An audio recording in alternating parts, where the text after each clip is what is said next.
I'm going to show you what God thinks about gossip. And I'll be giving you the answer to what you need to do if you are guilty of it. We like to think gossip is just harmless words spoken in passing. We've all been there, whether it's at work, at home, or with a neighbor, and someone starts talking about someone who isn't there. You don't say anything, or maybe you do. Maybe it was you who brought it up in the first place. Gossip isn't just careless speech. It's a window into the heart. There are 3 types of people in every act of gossip. We have the whisperer, the one spreading the story. We have the ear, the one listening, giving it a place to land. And then we have the wound, the one being spoken about, often unaware. At some point, you've been all 3. But today, we're going to talk about the whisperer, the one who speaks. In Numbers 12, it says, Miriam and Aaron spoke against Moses because the Cushite woman whom he had married. That's how it starts. A private conversation, a little family disagreement, and yet here she is speaking against her brother behind his back. But was it really about Moses' wife? Because look at what they say next. Has the Lord indeed spoken only through Moses? Has he not spoken through us also? There it is, jealousy disguised as concern. She pretends it's about Moses' choices, but really, it's about position, it's about influence, it's about comparison. She doesn't want to tear Moses down because he married wrong. She wants to tear him down because God raised him up. And that's the first type of gossip. Gossip born of envy. You might feel overlooked, so you point out someone else's flaws. You might feel small, so you whisper to shrink others down to your level. This is the kind of gossip that doesn't sound mean, it sounds subtle. I just don't get why she got that promotion.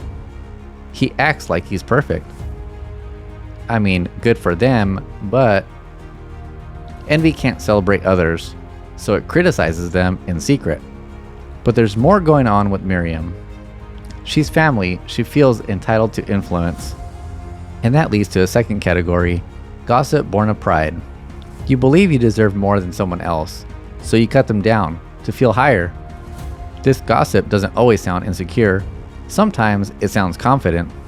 If they knew what I knew, they'd never listen to him. Let me tell you what's really going on. Or, I've been around longer than them, I know what they're really like.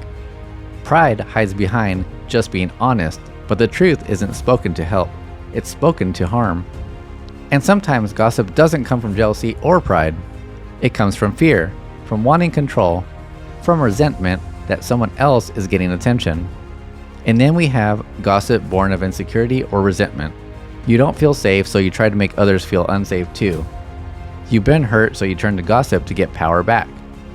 This is the whisperer that says, I just want you to know the truth about them so you don't get hurt like I did.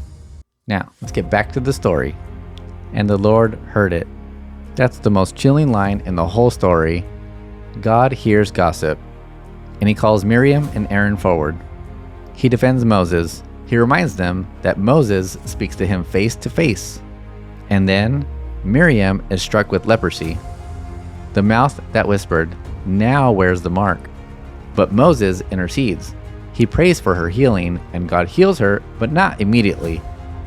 She has to spend 7 days outside the camp, separated from everybody, ashamed, alone. Why does this matter? Because gossip always divides. It separates you from the person you speak against. It separates the listener from the truth. And worst of all, it separates you from God. Jesus said, I tell you, on the day of judgment, people will give account for every careless word they speak. You may not think that gossip matters, but God does. You don't always have to be the one speaking to be guilty. You don't always have to be the one speaking to be guilty. Every whisperer needs a willing ear. So the next time someone invites you to just listen, ask yourself, is this making me more like Jesus? Because Satan is called the accuser. So choose. Will you be the voice that wounds or the one that heals?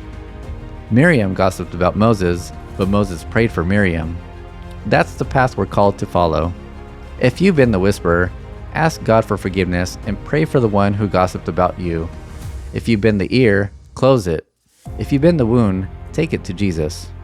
He invites us all to speak words that bring life, not division. Comment down below and let me know where you are watching from. And as always, thanks for watching another episode on Hidden in Scripture.